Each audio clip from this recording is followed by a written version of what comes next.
Апоўначы ў самы раз над ганкам згасла святло.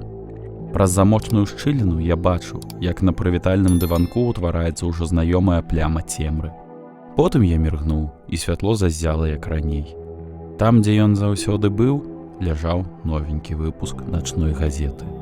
Я адчыніў уваходныя дзверы і завагаўся. Я глядзеў на гэты пачак пераплеценых чорных старонак з той жа асцярожнасцю, з якой іншыя глядзяць на небяспечныя машыны і драпежных жывёл. Вы не падкладзеце руку пад мясасечку. Вы не паспрабуйце схапіць пацука або янота голымі рукамі.